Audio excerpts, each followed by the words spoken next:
शाहरुख खान को धमकियां क्यों मिल रही हैं और एक मूवी जिसमें शाहरुख खान फीचर हुए हैं दीपिका पादुकोण के साथ, पठान। इस मूवी की तशहीरी मुहिम के लिए एक गाना रिलीज़ किया गया और उसमें उस गाने का टाइटल था बेशरम रंग।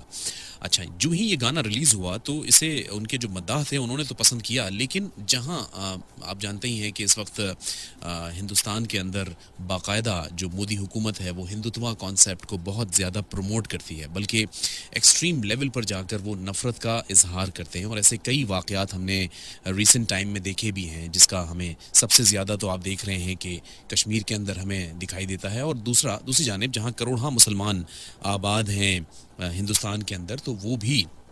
इस नफ़रत अंगेज़ माहौल के अंदर और नफ़रत से गुजर रहे होते हैं। अब इसमें पहले भी मुसलमान आर्टिस्टों के ख़िलाफ़ मुख्तलिफ़ कैंपेन्स चलती रही हैं, आप जानते ही हैं, चाहे वो दिलीप कुमार हों, चाहे वो दीगर और कोई मुख्तलिफ़ अमजद ख़ान हो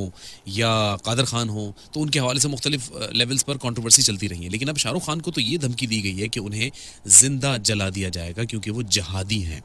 अच्छा, ऐसा क्या हुआ कि उन्हें जहादी कह दिया गया? क्योंकि डेफिनेटली एक अलार्मिंग सिचुएशन है for Shahrukh Khan himself as well, क्योंकि वो तो एक आर्टिस्ट हैं और वो दुनिया भर में पसंद किए जाते हैं, और वो जहाँ दुनिया भर में पसंद किए जाते हैं तो जहाँ उनका नाम मशहूर है वहीं उनके अपने मुल्क का नाम भी वो मशहूर करते हैं। लेकिन उनके मुल्क में जो इस वक्त पॉलिसीज़ और जो नफ़रत के बीज बोए गए हैं उसका खमियाजा वो भुगत रहे हैं। तो इस बात पर उन्हें तनकीद का निशाना बनाया गया कि दीपिका पादुकोण ने उस गाने के अंदर एक रंग पहना है जो कि फ़िरोज़ी रंग है, और जो हिंदुत्व कॉन्सेप्ट के साथ ये पूरी पार्टीज़ हैं जो कि वहाँ पर नफ़रत अंगेज़ कैंपेन्स चलाती हैं, उनके किसी एक लीडर ने उठकर ये कह दिया कि जी ये जो रंग है जो कि दीपिका पादुकोण ने पहना हुआ है फ़िरोज़ी, ये पंडित वगैरह पहनते हैं, जिसकी वजह से इस रंग को इन्होंने गाने का टाइटल दे दिया बेशरम रंग। तो इसलिए ये बहुत ही कंट्रोवर्शियल सा गाना है और ये बाकायदा एक सोची समझी साजिश के तहत किया गया है। अब आप सोचिए कि अगर ये जो ओवरऑल सिचुएशन बन गई है ये इतनी ज़्यादा क्रिटिकल बन गई कि मुख्तलिफ भारत के सूबों के अंदर एहतजाज फूट पड़े और मुख्तलिफ वीडियो बयानात एक्सट्रीमिस्ट जो लीडर्स हैं उनके आने शुरू हो गए, और उन्होंने शाहरुख खान को बाकायदा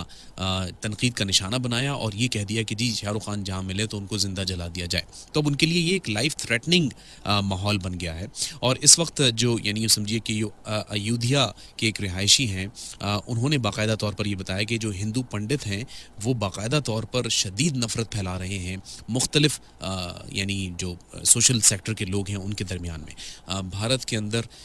इतना ज़्यादा तंग नज़र माहौल हो गया है कि वहाँ एक टाइम तो था कि भारत जो है वो बॉलीवुड को दिखाकर अपनी इमेज को बेहतर बताया करता था दुनिया के सामने, और एक बड़ा ही डेकोरेटेड सा इमेज दुनिया के सामने जाता था कि जी India is a modernize country. India is not a modernize country. India के अंदर जितनी ज़्यादा इस वक्त क्लास डिस्क्रिमिनेशन है और जितनी ज़्यादा गुर्बत है और जितनी ज़्यादा नफ़रत पाई जा रही है, जो कि उनके जो इंटेलेक्चुअल लोग हैं वो इस बात का इजहार मुख्तलिफ फोरम्स पे करते भी हैं कि ये गलत हम कर रहे हैं, अपनी कौम को एक गलत तरफ लेके जा रहे हैं। तो इंडिया जहां अपने आप को एक बहुत ही इंटेलेक्चुअल किस्म का मुल्क कहता है, और जहां भी उनको पाकिस्तान के बारे में कोई भी एक छोटा सा नुक्ता मिल जाए तो उसको बहुत ज़्यादा प्रोजेक्ट करते हैं, प्रोपेगेंडा करते हैं कि पाकिस्तान की इमेज को ख़राब करें, तो पहले वो अपने गिरेबान में झांकें और देखें कि उनके अपने मुल्क में क्या हो रहा है, उनके सुपरस्टार्स के साथ, उनके आम जो भारतीय शहरी है उसके साथ क्या हो रहा है, दरकिनार इसके कि उसका मज़हब क्या है। तो वो आपका शहरी तो है ना, वो सिटीज़न है आपका, आपके मुल्क में रहता है, तो उसके साथ आप क्या बर्ताव कर रहे हैं। तो ये वो चीज़ें हैं जो कि इंडिया खुद हाईलाइट नहीं करता। ये हमने भी कभी प्रोपेगेंडा नहीं किया, लेकिन आप सोचिए ना कि human rights violation in Kashmir and human rights violation in India. तो अभी तो बल्कि जो जेनोसाइड वॉच है उसने एक रिपोर्ट भी शाया की थी, आपको याद होगा, कि जिसके अंदर उन्होंने ये बताया था कि नस्ल कशी का प्रोग्राम बनाया गया है बाकायदा ये हिंदुत्व वाले लीडर्स के जानिब से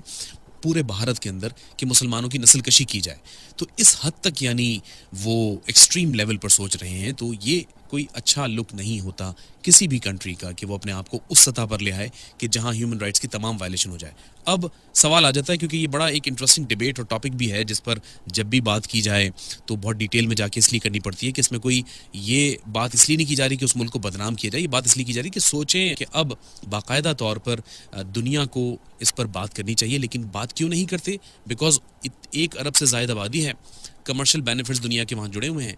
हर मार्केट का जो कंजप्शन है इंडिया के अंदर वो बहुत ज़्यादा है, खपत बहुत ज़्यादा है। एक प्रोडक्ट जाता है तो वो अरबों की तादाद में बिक जाता है। तो उस लिहाज से कमर्शियल बेनिफिट्स को सिक्योर करने के लिए